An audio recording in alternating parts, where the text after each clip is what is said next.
Good morning mga lods. At tayo hindi makapanagat ngayon, hindi makapamingwit gawa ng lakas na ng habagat mga lods. Siguro mga 2 linggo pa bago tumigil to. Kaya yun na muna yung mga highlight natin ng ating ipapalabas, yung mga huli natin na magaganda. Sana panoorin nyo rin po mga lods. At ayan, umpisahan na natin. At itong pangyayari tayo naglalayag, papuntang laot.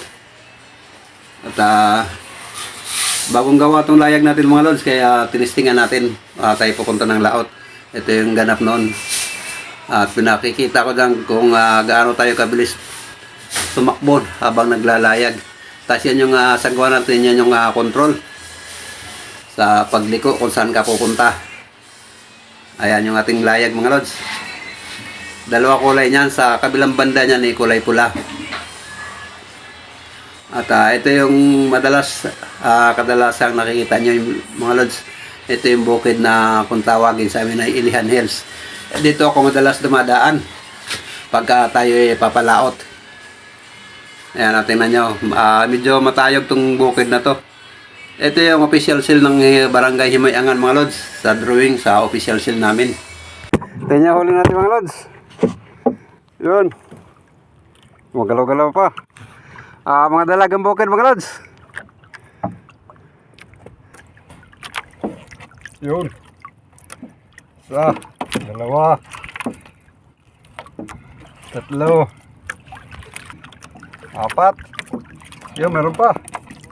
Lima mga lods. Tingnan nyo sa paa natin. Yun.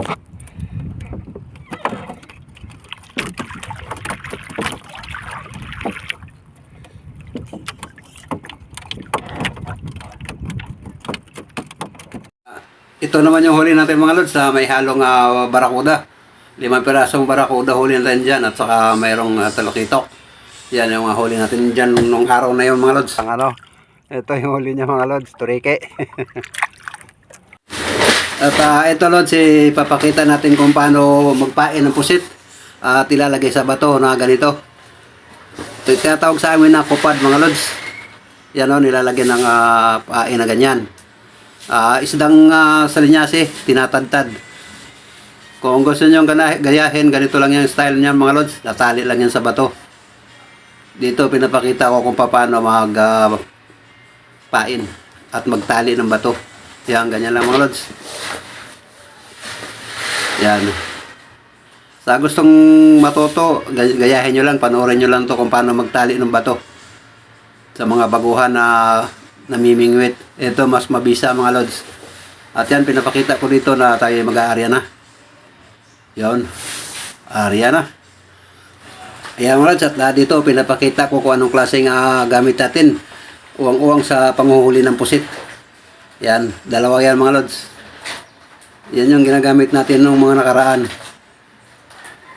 Kung may nakita kayong ganyang kulay sa inyo na pang pusit, yan o, ito, mas maganda to, magaling to.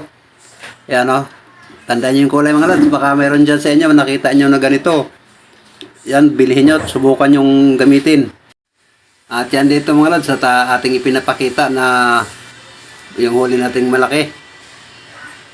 Yan o, nasa loob ng anit. Ito nga pala nasikpaw na natin para sigurado.